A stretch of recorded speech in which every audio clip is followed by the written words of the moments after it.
Assalamualaikum warahmatullahi wabarakatuh. Ya hadratul Mustafa Muhammad sallallahu alaihi wasallam wa ala alihi wa sahbihi azwajihi wa dhurriyyatihi. Ya hadratul muslimin muslimin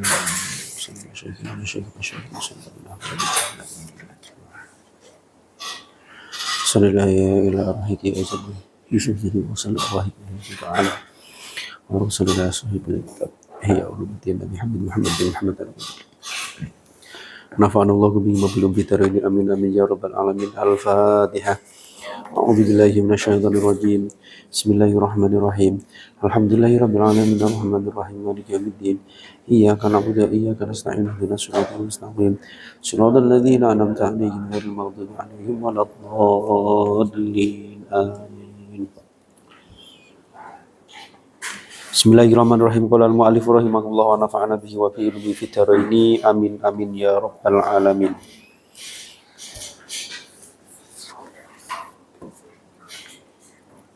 Bismillahirrahmanirrahim. Wa taharatu utawi taharah. Wa taharatu utawi taharah fi kulli rotbatin ing dalem saben-saben tingkatan. Fi kulli rotbatin ing dalem saben-saben tingkatan iku nisful amali separone amal. Iku nisful amali separone amal alladzi hiya amal fiha kang tetep ing dalem rutbah. Fiha kang tetep ing dalem rutbah. Fa fi kulli rutbatin lan iku tetep ing dalem saben-saben tingkatan. Fa fi kulli rutbatin mongko iku tetep ing dalem saben-saben tingkatan tahliyatun utawi ana tahliyah artinya pengosongan tahliyatun utawi ana tahliyah utawa pengkosongan wa tahliyatun lan tahliyah artinya maes-maesi. Wa tahliyatun lan maes-maesi.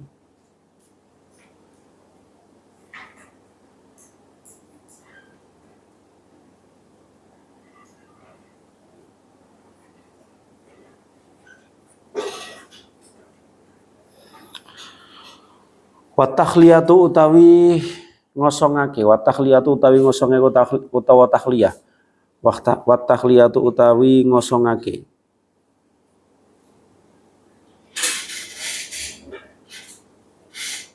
Iku nisfu amalil amili separone ngamale wong kang nglakoni.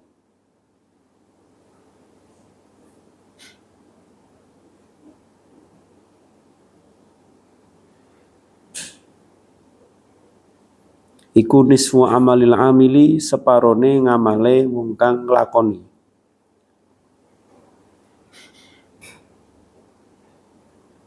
Likaunil akhiri krono anane amalan kang akhir. Iku mauqufan kandhek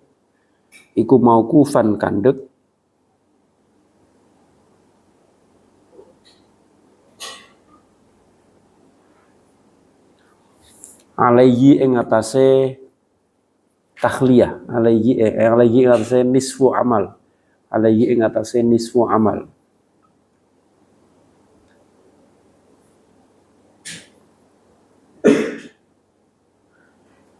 Wa ilaihi ran maring kaunil akhiri mauqufan alaihi. Wa ilaihi lan maring likaunil akhiri mauqufan alaihi. Asyara awa isarah sapa Gusti Allah. Biqaulihi kelawan dawe Gusti Allah taala halimah luhur sapa Allah. Qulillahu summa dzarhum ya rupane dawuh qulillahu summa dzarhum. Kul ngucapo sapa sira.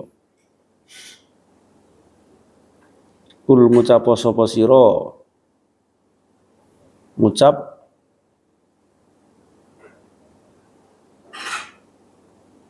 Allahu utawi Gusti Allah. Allahu utawi Gusti Allah. Summadzar tumuli ninggalo sapa sira. Summadzar tumuli ninggalo sapa sira hum ing Bani Israil. Hum ing Bani Israil. Faqaluhu mongko ta'i dawuh Gusti Allah. Faqaluhu mongko ta'i dawuh Gusti Allah summadzarhum ya rupane dawuh summadzarhum.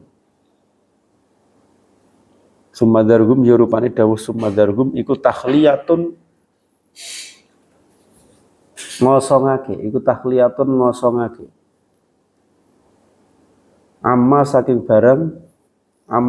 barang siwallahi kang sakliyane Gusti Allah. Siwallahi kang sakliyane Gusti Allah.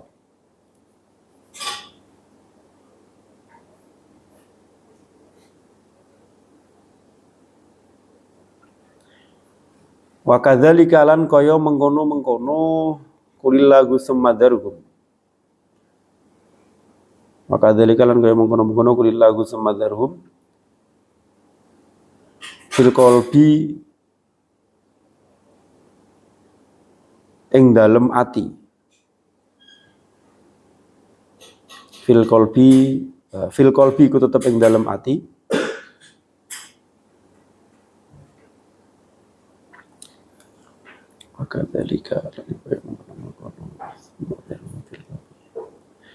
La budda wajib min takhliyatihi.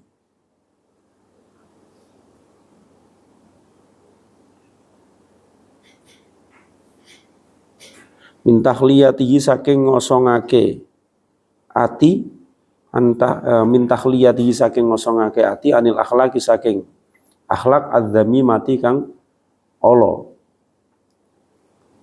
Adzami mati kang olo. Summa tahliyatihi tumuli maes-maesi ati. Summa tahliyatihi tumuli maes-maesi ati.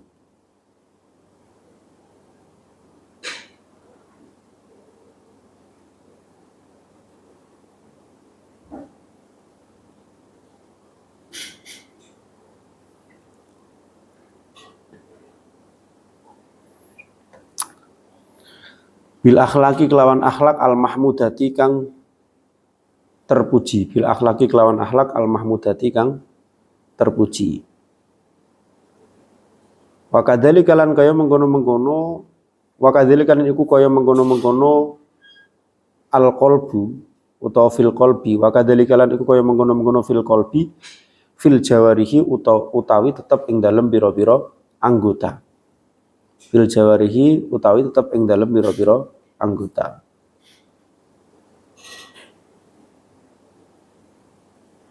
Labuda wajib min takhliyatiha saking ngosongake al jawarih. Min takhliyatiha saking ngosongake al jawarih minal asami saking pira-pira dosa. Minal asami saking pira-pira dosa. Summa tahliyatiha tumuli maes-maesi jawarih. Summa tahliyatiha nuli maes-maesi jawarih bitaati kelawan taat. Wakul wahidin utawi saben-saben siji. Wakul wahidin lan utawi saben-saben siji min hadhil marotibi saking iki-ikilah tingkatan. Min hadhil marotibi saking iki-ikilah tingkatan syartun utawi dadi syarat. Utawa iku syartun dadi syarat.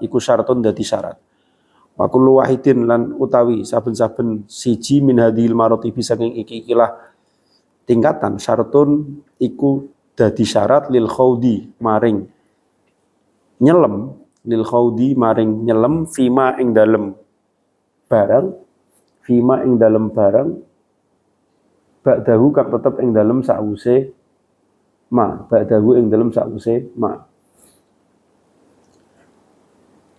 Fatadhir dzahiri mongko utawi nyuciake zahir. Summa tadhirur ruhi nuli nyuciake ruh. Summa tadhirul qalbi nuli nyuciake ati. Summa tadhirus sirri nuli nyuciake sir. Utawa sir itu nurani, lubuk hati yang paling dalam. Tsumma tadhiru sirri tumuli nyuciake sir.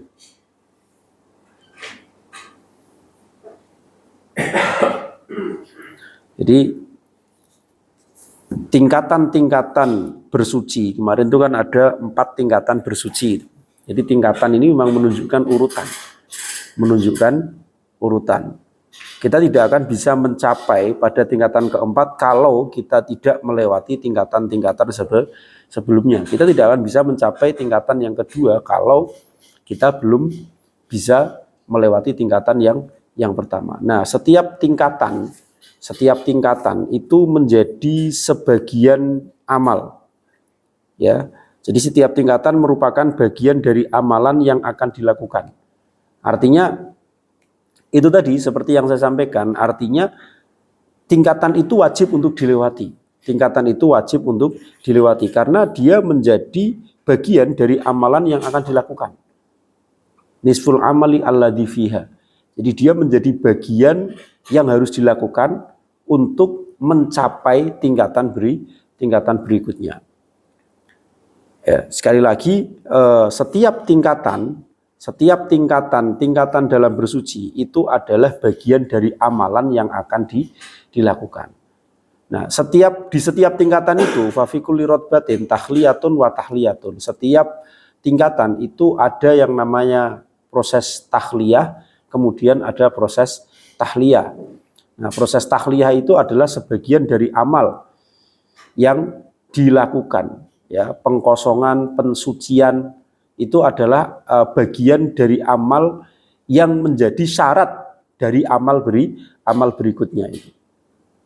Ya, contohnya misalkan tahliyah itu ya berwudu, itu kan tahliyah itu. Berwudu itu tahliyah. Tahliyah itu membersihkan, mengosongkan, menghilangkan, itu namanya tahliyah. Kalau tahliyah itu menghiasi diri, menghiasi hati, menghiasi diri dan lain sebagainya. Jadi wudu itu kalau dalam konsep ini, ya yang tadhirud dhohir anil ahdas itu, berwudu itu adalah tahliyah, menghilangkan kotoran. Kemudian nanti setelah wudu itu kita akan melaksanakan sholat misalkan. Nah, sholat ini adalah tahliyah, menghias diri dengan hal-hal kebaikan. Maka dalam tasawuf itu kan, kalau belajar tasawuf itu ya dengan para guru, para dosen itu, kalau di huruf hijaiyah itu kan jim, ha, ho. Kalau dalam tasawuf itu rumusnya itu dibalik, ho, ha, jim.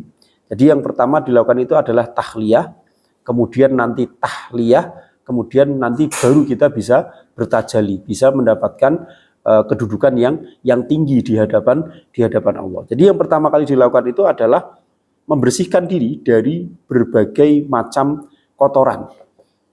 Diri itu ya seperti yang disampaikan di sini, tidak hanya luarnya saja, tapi juga seperti yang disampaikan tadi di kalimat terakhir itu, fatadhirud dhohiri, tsumma tadhirur ruhi, tsumma tadhirul qalbi, tsumma tadhirus sirri. Mulai membersihkan badan kita, terus kemudian membersihkan ruh kita, membersihkan hati kita, sampai membersihkan sir. Ya, sampai membersihkan hati terdalam kita, jangan sampai ada hal lain selain Allah Subhanahu wa ta'ala itu. Nah itu jadi tahliyah itu adalah bagian atau sebagian dari amalan yang dilakukan dan kepadanya lah amalan berikutnya itu disandarkan. Kalau kita nggak bisa tahliyah dengan sempurna, nggak bisa tahliyah dengan baik, maka bisa dipastikan amalan-amalan berikutnya itu untuk tahliyah itu kita kesusahan itu. Kita kesusahan. Maka dalam konsep tasawuf itu yang pertama kali dilakukan itu pasti adalah bertaubat. Bertaubat ini artinya ya bagian dari tahliyah. Menyesali semua perbuatan, membersihkan diri dari berbagai macam kemaksiatan, baru kemudian nanti pada proses berikutnya itu ada zuhud, ada ibadah taqarrub, ada zikir dan juga yang lainnya itu. Jadi yang pertama itu adalah tahliyah dulu, pengkosongan dulu. Nah ini sebagaimana diisyaratkan oleh Allah itu dalam salah satu atau cuplikan ayatnya Allah itu qulillahu madzaruhum itu. Katakanlah, jadi ini ketika Nabi Muhammad itu diejek-ejek oleh oleh orang-orang Bani Israel itu. Mana ada Tuhan itu, enggak ada Tuhan itu. Yang bisa memberikan kemanfaatan sama manusia, yang bisa menolong adalah manusia dan juga yang lainnya.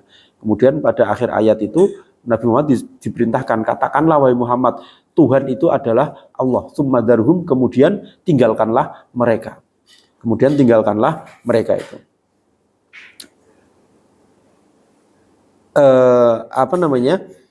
Nah, darhum ini, yang dimaksud darhum ini, summa darhum ini adalah isyarah, ini adalah isyarat gitu ya, isyarat yang diberikan oleh Al-Quran supaya kita membersihkan diri amma siwallah, dari segala sesuatu selain Allah. Apalagi sesuatu yang merepotkan seperti Bani Israel itu sudah tinggalkan saja. Yang penting kita selalu mengingat Allah itu. Di sini dikatakan begitu juga hati. Hati itu wajib dibersihkan dari berbagai macam akhlak-akhlak yang tercela. Kemudian dihiasi dengan akhlak-akhlak yang terpuji. Jadi sebelum dihiasi itu, hati itu harus dibersihkan dulu. Jangan ada rasa iri, jangan ada rasa dengki, jangan ada rasa mengadu domba, jangan ada pokoknya rasa-rasa di dalam hati yang buruk-buruk itu kemudian qanaah misalkan, itu semua dibuang dulu. Baru setelah itu dibuang, kemudian hati itu dihiasi summa tahliyatihi bil akhlaqil mahmudati. Kemudian hati itu dihiasi dengan akhlak-akhlak yang terpuji itu. Seperti ramah, seperti kasih sayang, seperti kalau akhlaknya hati yang terpuji itu apa itu? Yaitu tadi seperti rasa kasih sayang misalkan, seperti tidak pendendam, pemaaf dan lain sebagainya. Itu kemudian baru bisa dihiasi. Jadi ini ada satu ibarat itu. Saya pernah membaca satu ibarat tentang taholli dan tahalli itu. Ketika kita mau menanam satu tanaman, di tanah yang ditumbuhi berbagai macam tumbuhan gulma, berbagai macam tumbuhan yang yang mengganggu itu. Kira-kira kalau langsung kita tanamin tanah tersebut itu ya, yang banyak rumputnya, banyak ilalangnya, terus kemudian kita tanami pohon mangga atau benih jagung, kira-kira akan tumbuh dengan baik apa enggak? Susah untuk tumbuh dengan baik. Mungkin tumbuh, tapi tidak akan bisa maksimal. Maka langkah pertama yang kita lakukan adalah kita bersihkan tanah itu dulu dari berbagai macam tanaman pengganggu. Kita cabutin rumputnya, kita hilangkan ilalangnya, terus kemudian kita cangkul biar gembur tanahnya, biar terbalik gitu ya, humusnya itu biar keluar. Baru setelah itu kemudian kita tanamin. Mau kita tanamin apapun, tanamin jagung misalkan atau tanamin buah mangga, maka nanti jagung dan buah mangga itu kemungkinan tumbuh dengan baik, dengan sempurna, dengan maksimal itu lebih tinggi daripada kita langsung tanah yang penuh dengan rumput, tanah penuh dengan ilalang, kemudian kita tanamin itu. Sama hati, jiwa kita, tubuh kita itu juga seperti itu. Kalau kemudian kita misalkan, cobalah teman-teman itu rasakan ketika mau ngaji ini kan bagian dari tahliyah ya, menghiasi diri dengan amalan kebaikan, amalan yang diridhoi oleh Allah itu. Maka ulama-ulama dulu itu salah satu adabnya ketika mau ngaji itu kita dalam kondisi suci, dalam kondisi kita itu sudah berwudu kan kayak gitu. Ini dalam rangka supaya apa yang kita lakukan, kebaikan-kebaikan yang disampaikan oleh guru kalian, oleh ustadz kalian, itu nanti akan mudah masuk ke dalam hati dan pikiran kalian. Karena sebelumnya kalian tuh sudah membersihkan diri kalian tuh, berwudu minimal itu.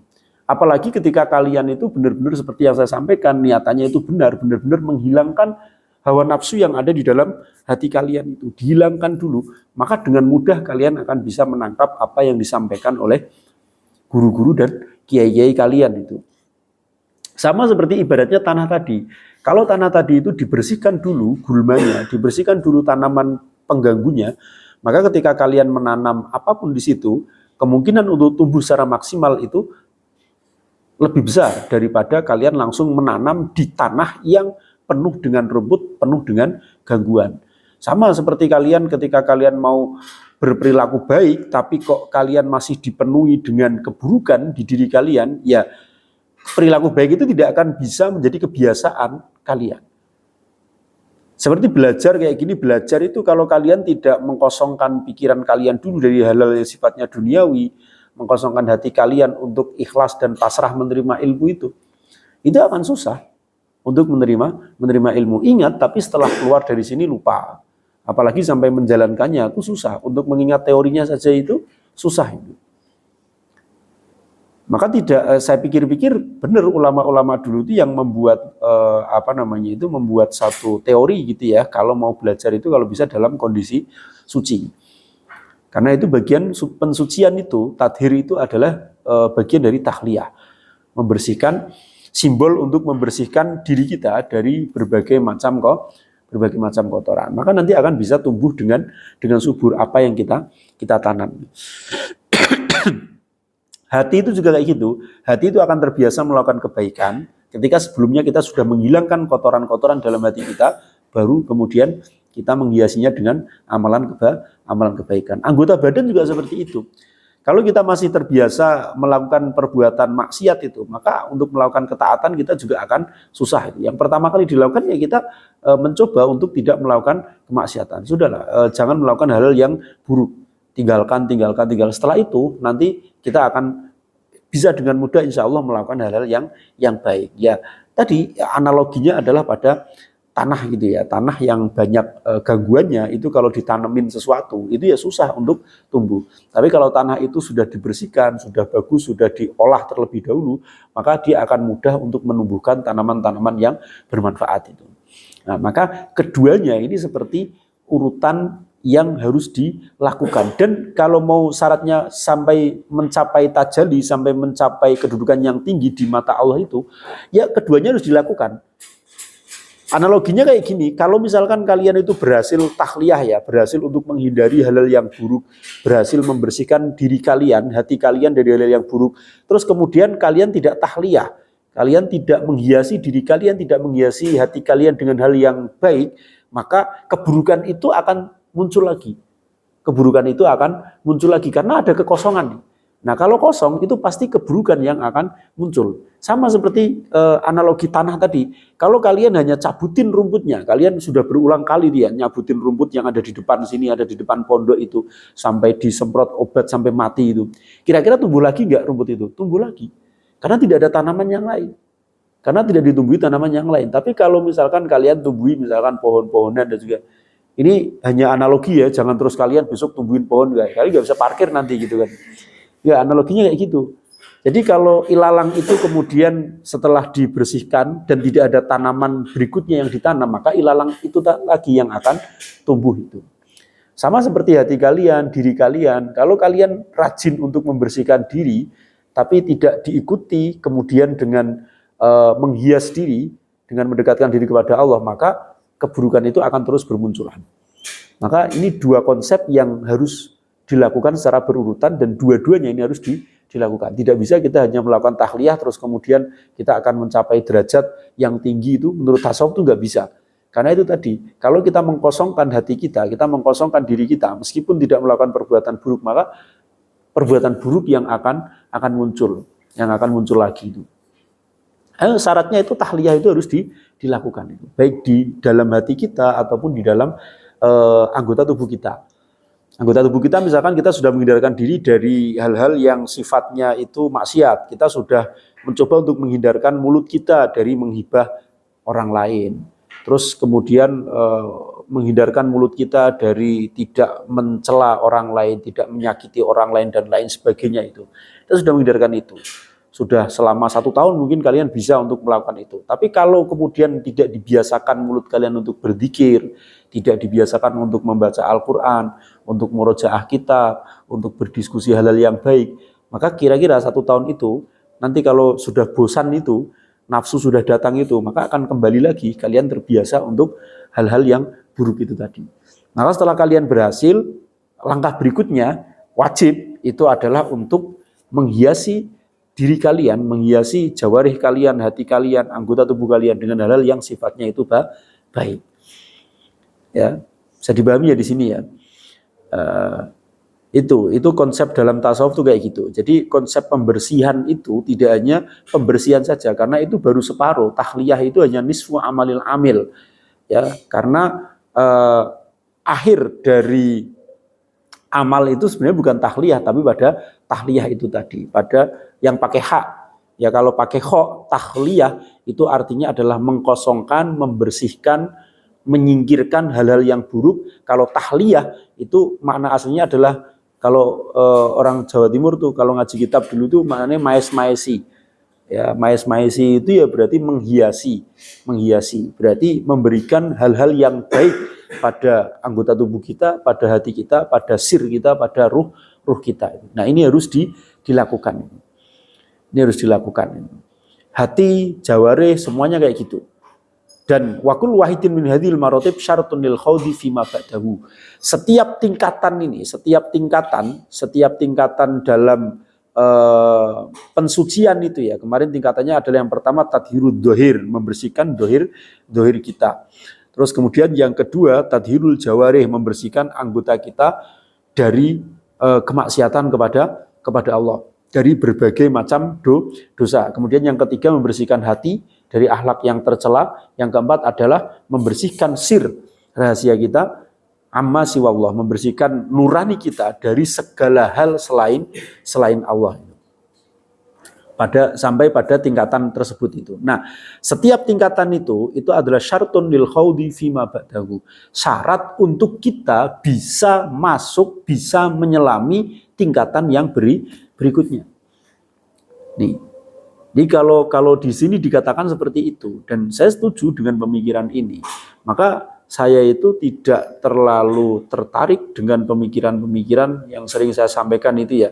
Ketika ada orang sing mandan-mandan kotor kayak gitu, terus kemudian mandan aneh itu, kemudian dia disebut wali lah, disebut apalah kayak gitu. Susah untuk disebut kayak gitu itu.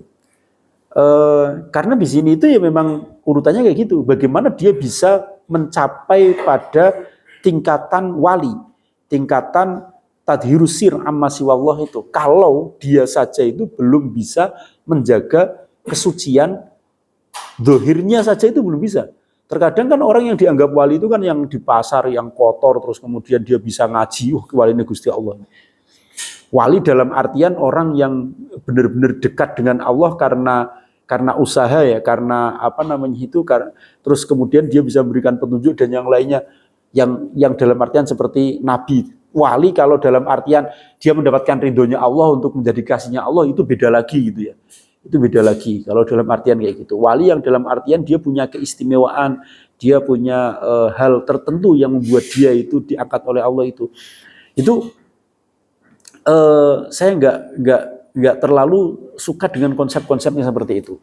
Sampai Gus Bah dulu kan ngendikan, saya kira arti dianggap wali gampang. Gue rada aneh sithik, rambutnya didawake, terus nganggo pakaian sing mandan aneh, terus gue sithik-sithik dalil itu ya, ngomong di perempatan atau di pasar, kalian akan disembah-sembah, itu dianggap wali.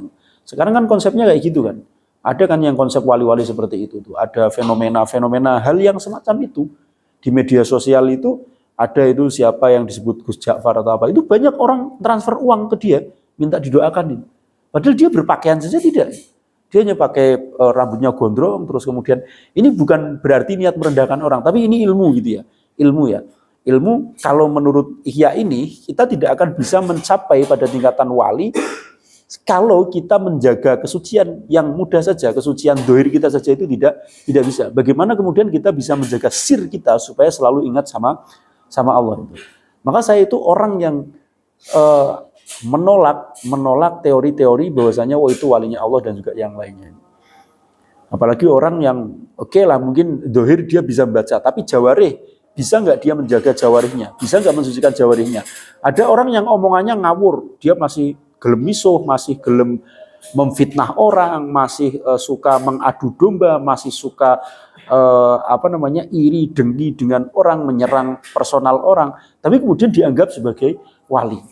Ini menurut saya juga dari mana rumusnya, bagaimana gitu loh, nggak bisa gitu loh. Secara teoritis, maka Ihya Ulumuddin ini adalah kitab tasawuf yang berdasarkan pada sesuatu yang sifatnya itu ilmiah, berdasarkan pada dalil akli dan juga dalil nakli gitu.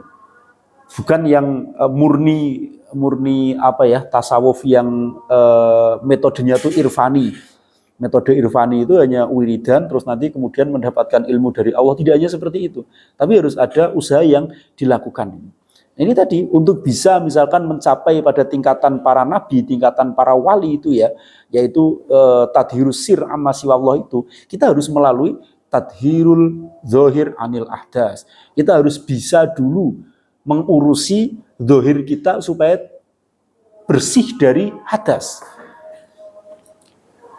Dulu saya pernah punya pengalaman tuh di Jawa Timur, di Surabaya. Saya ketemu sama orang, dia ngomongnya tuh udah tinggi sekali. Ngomongnya itu sudah makrifat, ngomongnya itu sudah kasyaf, ngomongnya itu sudah mimpi dengan Rasulullah dan juga yang lainnya gitu. Suatu ketika saya melihat kekurangan dia, celah dia yang sangat besar sekali gitu ya. Ketika dia cerita, dia mengagung-agungkan gurunya dia, guru spiritualnya dia, itu wali itu. Wali hanya karena gara-gara gurunya. Saya tidak menyalahkan gurunya nih, orangnya nih yang terlalu fanatis sama gurunya. Kalau itu sebenarnya pernyataan yang sederhana saja gitu. Jadi dia cerita, dia pernah datang ke tempatnya gurunya, terus kemudian ditanya sama gurunya, kamu sudah sholat? Sudah. Sholatmu nggak sah, diulang. Hanya dikatakan seperti itu. Terus kemudian, kenapa sholat saya kok tidak sah harus diulang? Ya karena kamu pakai hansaplas, dia pakai hansaplas di jempol kakinya ini. Nah ini secara dohir ya, secara ilmu fikih saja itu, anak kelas 4 dinia itu kan tahu ya. Yang namanya syaratnya sholat itu kan harus wudhu. Dan wudhu itu harus bisa namanya mengalirkan air gitu ya. Salah satu rukunnya wudhu itu kan membasuh kaki gitu.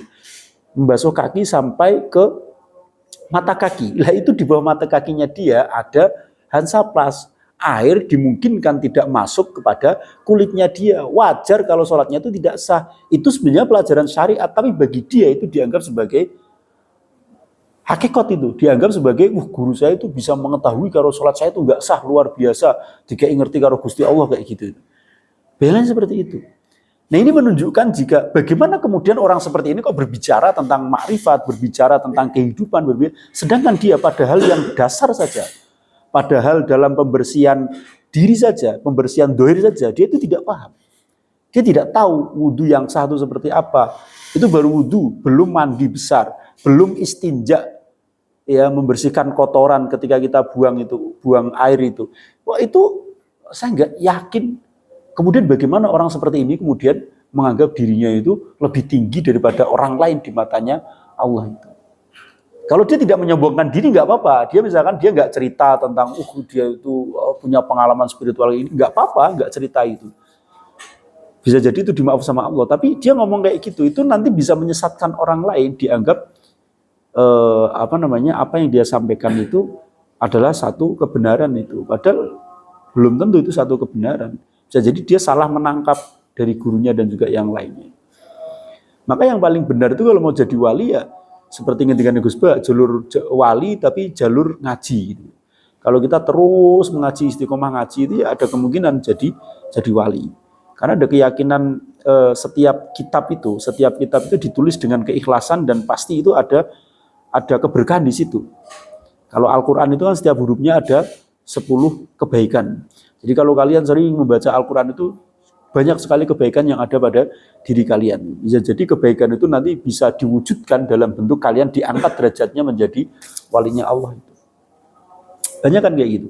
Kalau kalian misalkan membaca ini ya Mukhtasar Jidan itu di akhirnya itu kan ada riwayatnya Syekh Sun Haji ketika menulis kitab itu kan. Ketika menulis kitab itu Syekh Sun Haji itu langsung datang ke mana namanya? Ke pinggir pantai itu. Terus kemudian bilang sama Allah, ya Allah, kalau memang kitab ini saya karang karena saya ingin mendapatkan pujian dari manusia dan tidak engkau ridhoi, maka sudah buang saja kitab ini, hanyutkan saja ke laut. Tapi kalau memang kitab ini itu jenengan ridhoi dan saya benar-benar bisa ikhlas dengan apa yang saya tuliskan tanpa mengharapkan apapun, maka kembalikan kitab ini kepada saya. Buang kitab itu. Dibuang kitab itu. Kemudian apa di dalam kitab itu diceritakan kitab tersebut itu dikembalikan sama Allah itu, dibawa ombak ke pinggir dan falayabula, tidak basah sama sekali. Ini suatu keajaiban itu.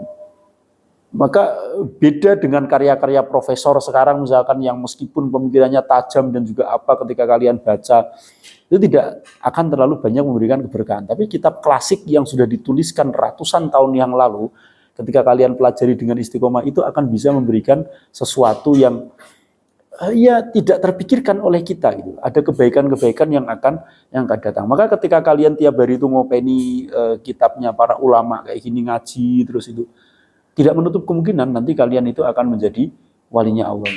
Banyak-banyak hal cerita-cerita yang aneh-aneh dari kitab kuning kayak gini. Maka saya termasuk orang yang ya di pondok itu ya harus kayak gini ngajinya. Harus ada patokannya, harus membaca kitab, terus kemudian harus ada penjelasan dari kitab tersebut. Jangan ngajinya itu bebas. Sekarang kan banyak pondok yang penting kajian keagamaan kan kayak gitu tanpa ada pegangan yang jelas. Ngomong ngalor ngidul ora jelas. Banyak sekarang yang kayak gitu itu.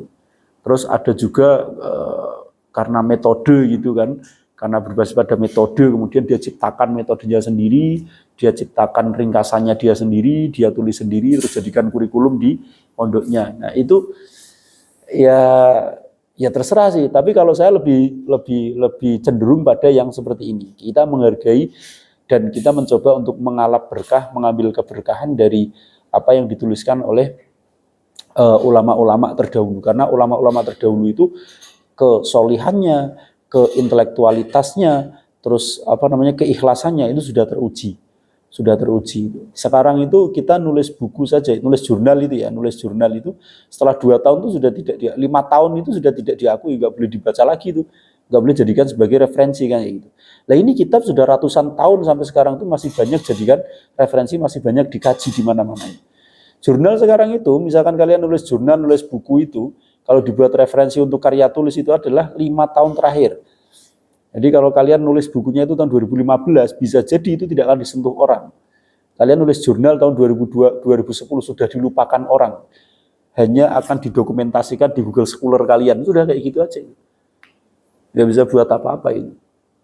Tapi kitab ini masih sangat-sangat dikaji di pondok pesantren manapun itu masih dikaji. Ini menunjukkan kalau menurut saya keberkahan itulah yang berbicara karena keikhlasan penulisnya. Kalau sekarang kan mungkin kan kita menulis tuh kadang-kadang ya enggak semuanya, mungkin ya ada beberapa dan banyak mungkin ya yang menulis itu untuk keperluan kenaikan pangkat, ya termasuk saya lah. Saya kalau enggak kayak gitu ya malas juga nulis gitu, ngapain? Soalnya enggak terlalu ada manfaatnya juga gitu kan. Kan kayak gitu, niatannya nulis itu bukan untuk memberikan pengetahuan, kemanfaatan kepada orang lain, tapi untuk kepentingan individu. Sehingga ya sudah, nanti beberapa waktu itu pasti akan hilang, pasti tidak akan dibaca kan kayak gitu. Tapi kalau kitab ini juga sudah terbukti Imam Ghazali itu 1111 Hijriah, sekarang itu sudah berapa itu? Iya ratusan tahun sudah itu. Tapi masih marak dikaji di manapun, ada keberkahannya. Nah, itu melalui jalur ilmu itu. Bisa melalui jalur ilmu terus kemudian kalian menjadi wali, jadi tahu semuanya itu bisa. Bisa seperti itu. Maka jangan suka jadi wali yang potong kompas dengan jalur hanya wiridan saja itu repot nanti itu. Kita tidak paham teori sehingga kita mudah untuk disesatkan. Seperti cerita dulu itu pernah ada seorang abid, maka ada makalah kan kayak gini ya, al-alimu khairun min alfi abidin. Satu orang yang alim itu lebih baik daripada 1000 orang yang ahli ibadah. Ya ahli ibadah ya dzikir wiridan saja tanpa ada menuntut ilmu, tanpa belajar. Sekarang kan orang lebih suka mengambil jalan yang seperti itu karena dianggap lebih cepat, potong kompas. Sinau ki angel, ngaji ki abot. Apalagi sampai suruh menghafalkan, suruh memahami, itu berat. Luwih enak wiridan. Pokoknya yang penting meneng topo wiridan, moco opo kayak gitu. Dan itu tembusnya lebih cepat gitu ya. Menurut orang-orang mungkin ya lebih cepat karena memang ada konsentrasi di situ, ada konsentrasi fokus dan ya entah nanti yang datang bisa jadi yang lain gitu. Yang datang bisa jadi yang lain. Nah, kalau yang datang yang lain ini nggak paham ini, kita akan menganggap semuanya itu sama. Ini datangnya dari Allah. Ada satu cerita kan kayak gini ya. Itu dulu pernah difilmkan, disinetronkan. Ini cerita yang populer sebenarnya, cerita yang masyhur itu ada di, entah saya belum menemukan referensinya itu di kitab mana ini. Tapi ada cerita kayak gini. Ada seorang yang ahli ibadah. Jadi setiap hari dia itu beribadah terus. beribadah terus. Suatu hari dia didatengin oleh setan, dan setan itu mengaku malaikat. Saya adalah malaikat yang diutus oleh Allah. Saya diminta untuk menyampaikan pesan kepadamu bahwasanya ibadahmu selama ini tidak diterima oleh Allah. Dia nangis tuh, bingung. Dia merasa sudah hebat sekali bisa ketemu sama malaikatnya. Setelah dia nangis terus kemudian tapi Allah memberikan solusi. Kalau kamu pengen diterima, maka ibadahmu ini kamu harus membawa atau mengkalungkan tikus yang mati itu di lehermu itu. Nah, karena dia hanya abid saja, karena dia itu hanya mengandalkan ibadahnya saja, entah dia tahu atau tidak, kalau sesuatu yang najis itu tidak boleh dibawa sholat dan juga yang lainnya itu, ya karena dia tidak punya ilmunya atau dia tidak sadar karena mengandalkan ibadahnya saja, akhirnya dia beneran. Dia keliling kampung mencari tikus, terus kemudian dia bunuh, dia pukulin gitu sampai mati. Setelah mati dia ikat pakai rafia, kemudian dia kalungkan di lehernya. Jadi dia sholat, dia beribadah itu sambil ada tikus mati di lehernya. Nah ini menunjukkan jika berbahaya kalau kita hanya berdoa saja tanpa ada asupan ilmu gitu yang masuk itu, maka kemungkinan besar kita akan tertipu dengan hal semacam itu pasti akan besar.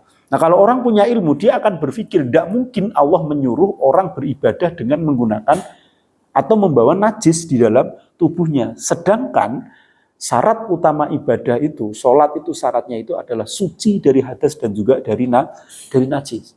Bagaimana kemudian Allah itu melanggar sendiri aturannya menyuruh orang beribadah dengan menggunakan najis ini? Nah maka dia tahu ini bukan malaikat, ini pasti adalah yang menyesatkan, setan. Karena pun ada ilmunya, tapi karena dia nggak ada ilmunya, ya akhirnya dia turutin saja. Kemungkinan tertipunya itu akan tinggi itu. Nah itulah pentingnya ilmu itu kayak gitu. Dan di sini jelas dikatakan setiap tingkatan itu menjadi syarat untuk bisa memasuki ke tingkatan berikutnya. Kalau kita sudah bisa menjaga zahir kita dari hadas, dari najis, maka kita akan mudah, kita akan diringankan untuk menjaga jawarih anggota tubuh kita dari berbuat dosa dan berbuat maksiat.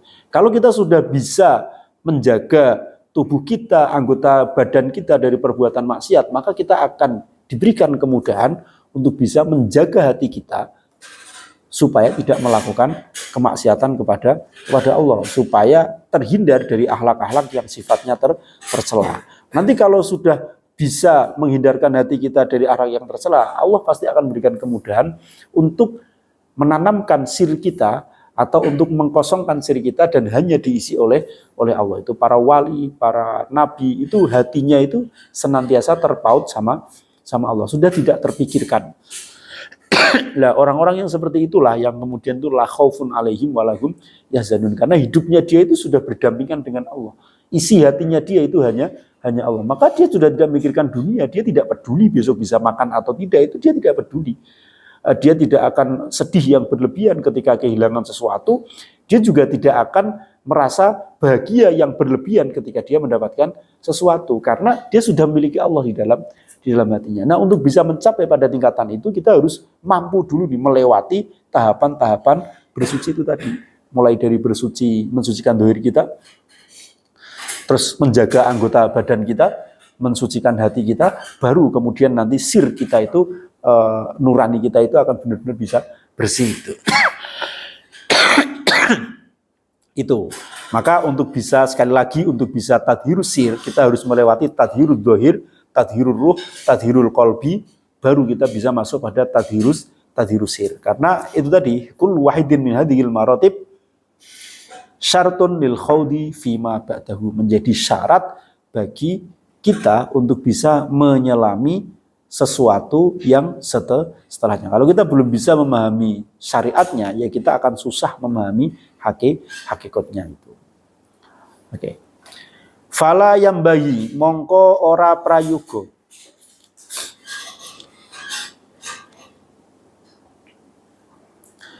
Fala yang bagi mongko ora prayoga. Apa antazunna arep yen toh nyono sapa sira. Apa antazunna arep yen toh nyono sapa sira, nyono annal murada ing sak temene kang den karepake annal murada ing sak temene kang den karepake bitoharoti kelawan sesuci. Bitoharoti kelawan susuci.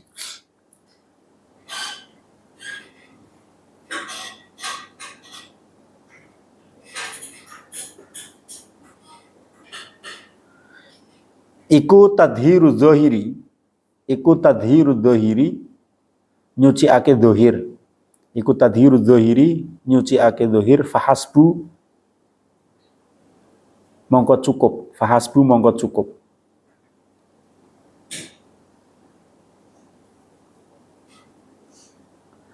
Fayafutu mongko pot, fayafutu mongko pot. Ka ing sira apa ma perkara. Fayafutu mongko pot. Pot itu ya selesai, tidak sampai pot itu ya. Fata yafutu. Fayafutu mongko pot ka ing sira apa ma perkara. Huwa kang utawi ma. Huwa kang utawi ma iku al maksudu kang den maksudake.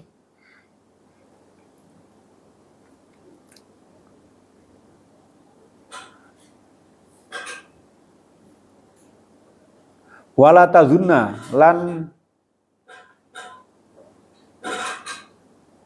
aja nyono sapa sira. Fala tazunna lan aja nyono sapa sira. Utawa fala tazunna lan aja yen toh nyono sapa sira. Wala tazunna lan arep yen toh aja nyono sapa sira. Utawa arep yen to ora nyono sapa sira anna hadhil maratiba ing sak temene iki-ikilah tingkatan anna hadhil maratiba ing sak temene iki-ikilah pira-pira tingkatan fi dzahiri ing dalem dzahire fi dzahiri ing dalem dzahire iku tudraku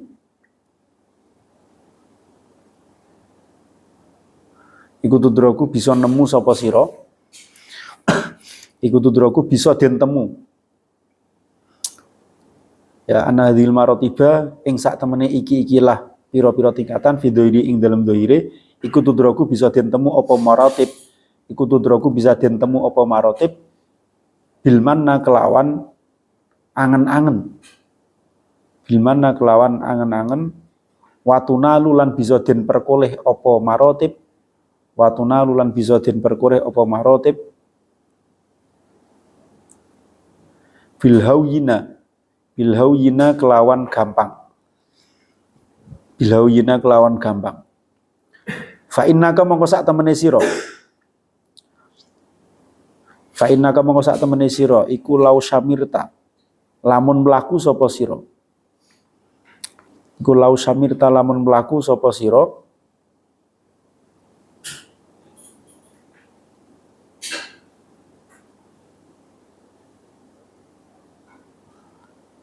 Lahu marang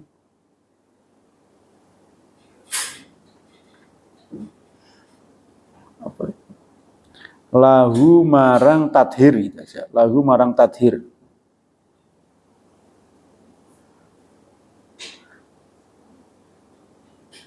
Utama itu aja, utama. Lahu marang ma huwal maksud. Lahu marang ma huwal maksud. Tula umrika ing dalem sak dawane umur sira. Tula umrika ing dalem sak dawane umur sira. Farubbama tafuzu. Farubbama tafuzu.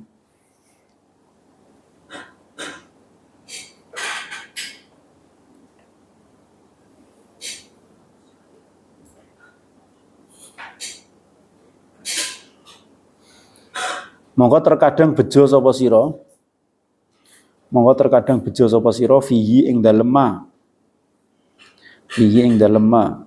Bibadil maqasidi kelawan sebagiannya pira-pira maksud. Bibadil maqasidi kelawan sebagiannya pira-pira maksud.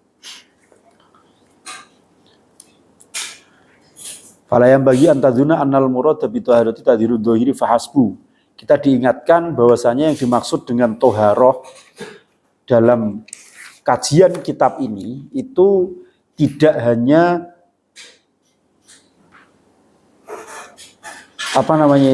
toharoh dalam sisi dohir saja, ya dalam sisi dohir saja.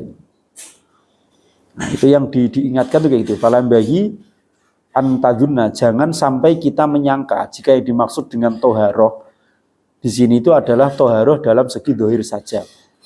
Kalau seperti itu, maka kita tidak akan sampai pada sesuatu yang dimaksudkan dengan toharoh itu sendiri itu. Maka jangan menyangka kalau wudhu, kalau mandi itu hanya pembersihan badan saja, tidak. Tapi itu adalah jalan untuk bisa mencapai pembersihan hati kita, bahkan pembersihan sir kita. Kalau kita menyangkanya seperti itu, maka kita akan merasa cukup, merasa puas dengan aku wudhu dengan benar, aku sudah mandi dengan benar, hanya akan merasa seperti itu. Padahal tujuannya tidak itu, tujuannya adalah sampai mencapai derajat atau tingkat yang keempat, yaitu tadhirus sirri amma siwallah, mensucikan sir kita, mensucikan lubuk hati kita itu dari segala sesuatu selain Allah itu. Tujuannya itu. Kalau kita hanya menyangka kalau yang dimaksud toharo itu adalah toharo tu zohir itu atau tadhiru zohir saja, maka kita itu sudah tertipu di situ. Dan kita juga diingatkan, kita tidak boleh leha-leha, kita tidak boleh hanya berangan-angan untuk bisa mencapai ke situ, itu tidak. Tidak. Jangan kita terlalu santai, nanti kalau sudah bisa wudhu dengan baik, bisa mandi dengan baik, nanti pasti akan bisa membersihkan anggota badan kita dari kemaksiatan dan lain sebagainya. Nanti kalau sudah bisa terus enggak, itu harus diusahakan. Itu tidak bisa didapatkan dengan mudah. Ya, wala tadunna anna hadhil maratiba fi dzahiri tudraku bil manna wa tunalu bil hawina. Tidak bisa dengan mudah atau dengan angan-angan saja atau dengan mudah didapatkan, itu tidak bisa. Bahkan ketika sepanjang umur kita berusaha untuk mencapai itu terkadang kita itu beruntung. Terkadang kita itu sudah dianggap beruntung kalau kita itu sudah bisa mencapai beberapa derajat itu atau beberapa tujuan dari toharo itu sendiri. Jadi nggak semudah kalau memang toharo itu mudah, maka semua orang pasti akan bisa menjadi wali. Tapi toharo itu nyatanya susah. Toharo itu nyatanya susah. Bahkan kalau kita itu berusaha, di sini itu digambarkan fa innaka law syamirta lahu tula umrika farubbama tafuz fihi bi ba'dil maqasid. Terkadang kita bisa beruntung mendapatkan sebagian dari tujuan dari toharo itu. Kalau kita berusaha sepanjang hidup kita. Jadi untuk mencapai itu tuh bukan sesuatu yang mudah, memang benar-benar harus diusahakan. Itulah rahasia dari bersuci. Maka nanti di sini itu ada cara-cara bersuci supaya kita itu bisa memaksimalkan, ya, bisa berusaha maksimal supaya bersuci kita itu benar-benar bersuci yang akan membawa dampak, akan membawa efek terhadap kehidupan kita. Kalau kita berwudu hanya sebatas menjalankan syarat rukunnya saja, itu ya mungkin sah secara fikih. Tapi untuk bisa mendapatkan hakikat atau tujuan dari berwudu itu mungkin kita tidak mendapatkannya. Maka di dalam tasawuf itu kita tidak hanya mempelajari syarat rukunnya saja, tapi kita juga mempelajari adab-adabnya, kita mempelajari sunah-sunahnya, apa yang harus kita lakukan. Itu dalam rangka apa? Dalam rangka supaya kita bisa mencapai tujuan dari berwudu atau dari toharo tersebut itu. Maka tidak mudah memang didapatkan. Mungkin secara fikih, ya kita semuanya bisa berwudu, kita hafal lah rukunnya wudu itu apa saja, terus syaratnya itu apa saja, itu kita tahu. Cuman apakah kemudian wudu kita selama bertahun-tahun ini kemudian bisa membawa efek terhadap diri kita, bisa membawa efek terhadap perilaku kita dan lain sebagainya. Nah, tasawuf itu berbicara seperti itu. Karena tujuan dari toharo itu adalah tidak hanya membersihkan dohir saja, tapi bagaimana kemudian menghiasi hati kita dengan Allah semata. Jadi mensucikan sir kita dari segala sesuatu selain Allah. Itu tujuan akhirnya di situ. Dan itu berangkat dari wudu, dari mandi, dari tadhirud dohir itu, anil ahdas itu. Nah, kita harus semaksimal mungkin untuk memperbaiki wudu dan bersuci kita gitu ya, supaya kemudian kita diberikan kemudahan untuk mencapai pada tingkatan-tingkatan berikutnya. Kalau kita masih belum bisa mencapai tingkatan berikutnya, berarti ya tingkatan yang kita alami sekarang itu belum bisa terlaksana dengan baik. Sama seperti kalian ketika sekolah gitu ya, sekolah kalau kalian kok kemudian diputuskan untuk tidak naik, berarti kalian masih dianggap kurang mampu dan masih perlu belajar di tingkatan tersebut. Nah kalau kita pertama tadhirud dhohir kok kita belum dianggap lulus oleh Allah, ya kita akan kesusahan untuk mencapai tingkatan berikutnya. Maka kita harus usahakan semaksimal mungkin supaya kita bisa melewati tingkatan yang pertama ini sebagai pintu untuk masuk di tingkatan berikutnya. Faslun fi tuharatil ahdasi wallahu a'lam bishawab. Terima kasih. Kurang lebihnya mohon maaf. Akhirul kalam. Assalamualaikum warahmatullahi wabarakatuh. Waalaikumsalam warahmatullahi wabarakatuh. Bismillahirrahmanirrahim.